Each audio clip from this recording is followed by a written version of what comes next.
We're moving this very aggressively because we have to. We've got to deliver for the American people. And the One Big Beautiful Bill has so many components.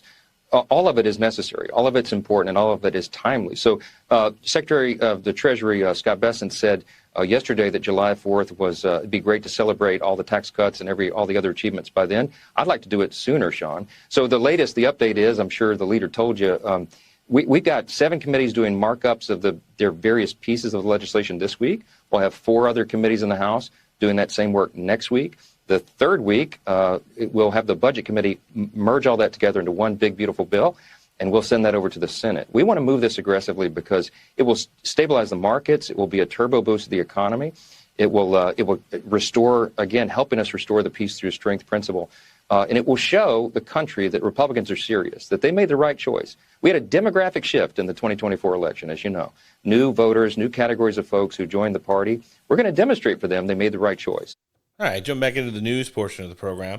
Last news segment on the back end of 2 big Friday editions of the Steak for Breakfast podcast. I'm still Roan. Alan's with me. Hey.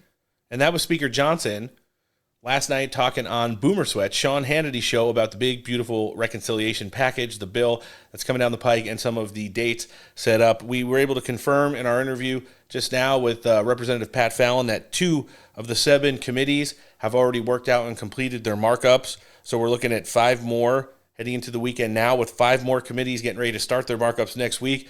But that's not without a lot of grandstanding going on. Listen, when you're talking about using the entirety of your time during committee, when you're talking about putting in as many amendments as you can to try and be added to these bills, in addition to what Rep. Fallon said about the distance that are still being had between the House and Senate on savings, he said the Republicans want the $1.5 trillion over 10 years, which could lead up to $3 trillion overall with appropriated budgets and the recommendations made by DOGE, plus scaling back to pre-COVID spending.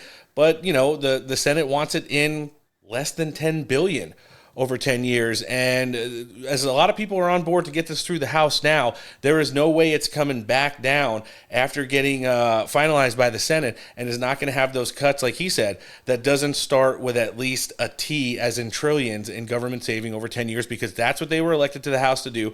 They have a lot shorter term and have to run for re-election during President Trump's second term in office, and kind of just, you know, paints the narratives that Republicans are do-nothings that don't want to save anything and don't really believe in the America First agenda if they don't deliver on this.